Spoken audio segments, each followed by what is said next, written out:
en toda tu experiencia, porque o sea, una cosa que muchas veces parece, o que desde gente como yo, que trabajamos en la industria del deporte desde hace muchos años, muchas veces tenemos la impresión de que los atletas se olvidan de la parte del negocio. En el sentido que están concentrados, están tan metidos en su performance deportiva y tal, que muchas veces no cuidan tanto la parte más del negocio, de cuidar su marca personal, de desarrollar actividades más allá de lo puramente deportivo.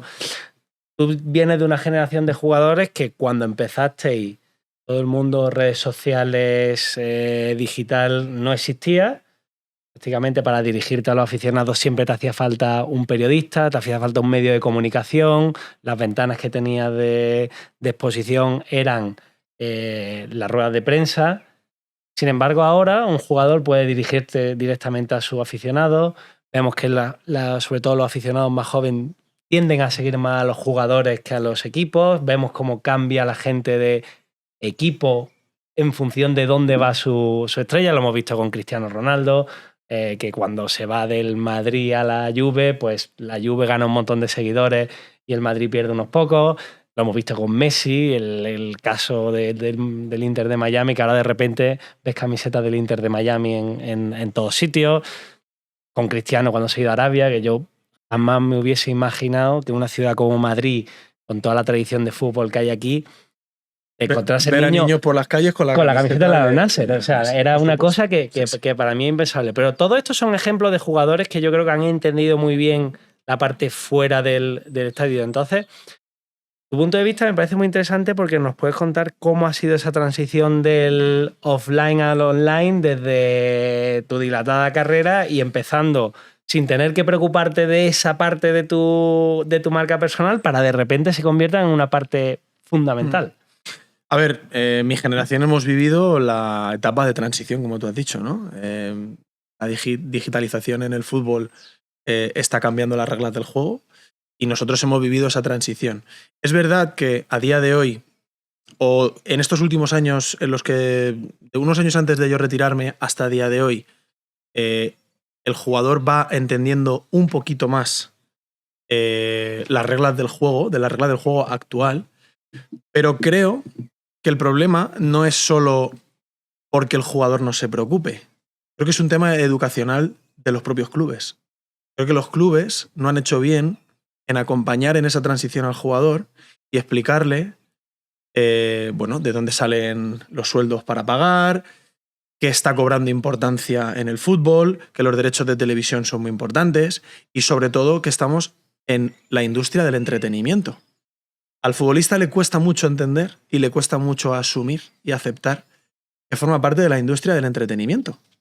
Que cuando llega a su casa y se relaja y pone la tele y ve un programa de televisión, un reality show, por ejemplo, aunque sea una comparación un poco extrema, está viendo a gente de su mismo sector, del sector del entretenimiento. Qué bueno eso.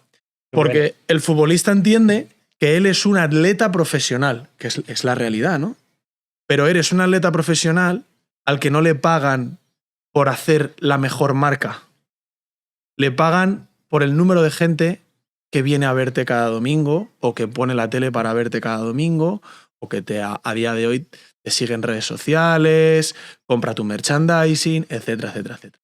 Entonces, la propia industria del fútbol se ha olvidado de educar al futbolista de que todo esto iba a ser importante a día de hoy.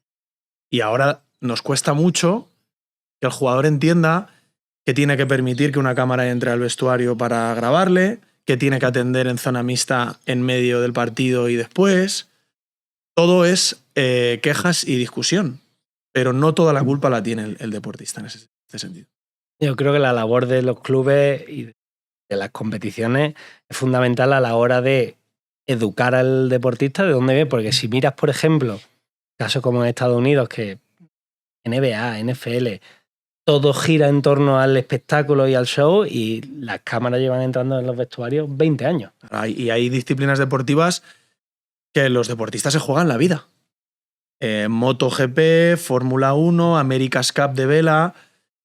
Y los deportistas están acostumbrados a que un porcentaje importante de su trabajo, de su dedicación a su profesión, es atender a los medios, es atender en la fanzone, es tener un compromiso con su industria, no solo un compromiso con su propio rendimiento, ¿no?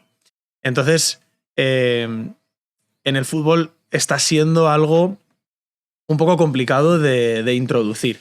¿Qué pasa? Que los jugadores que lleguen a profesionales a partir de ahora lo van a tener mucho más integrado en sus vidas.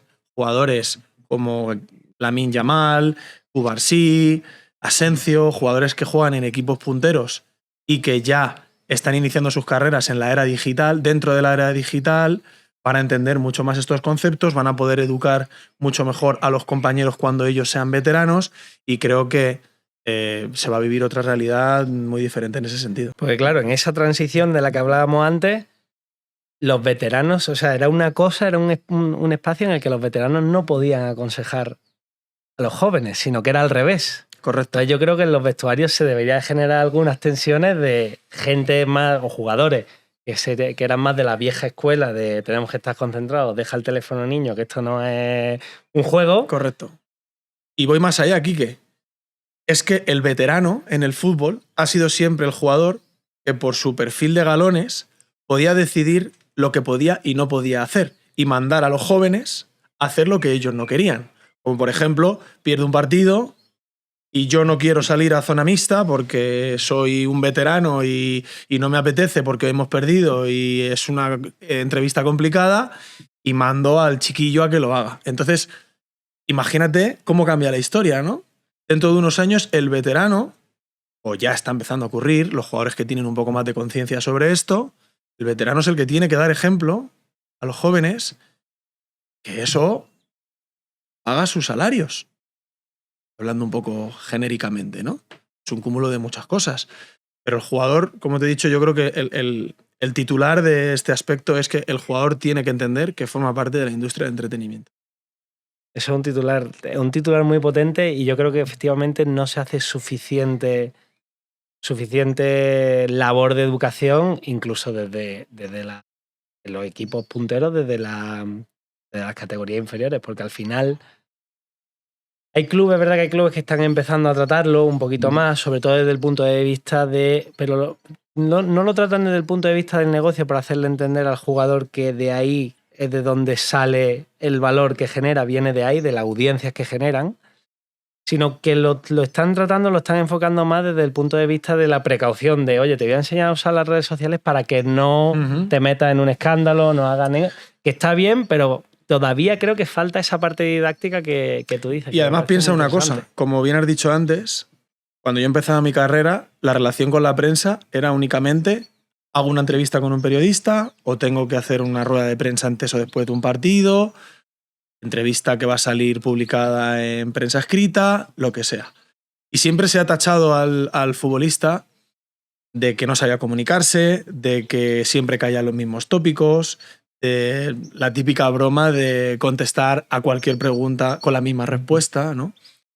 Imagínate cómo ha cambiado las reglas del juego ahora, cuando cualquier jugador en su casa puede coger el móvil, escribir un tuit en cualquier red social instantánea diciendo lo que se le pasa por la cabeza en ese momento, y del cual se pueden hacer eco periodistas, clubes, representantes, marcas. O sea, hay que enseñar al jugador a utilizar las redes sociales, porque te puedes meter en un problema a ti mismo, puedes perjudicar tu imagen, puedes perjudicar la imagen del club al que perteneces, y de la competición, de la Federación Nacional si eres jugador internacional, o puedes estropear la imagen de una marca si tienes un contrato de patrocinio con una marca, etcétera, etcétera, ¿no? Entonces, por un lado, vamos a descubrir verdaderamente cuál es el potencial de cada jugador para comunicarse y para expresar lo que piensa.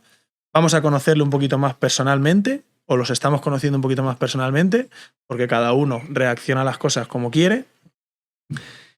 Y bueno, y por otro lado, va a haber mucho menos control por parte de los clubes, y a ver, porque hemos visto grandes meteduras de pata con este tipo de cosas. Sí, porque eso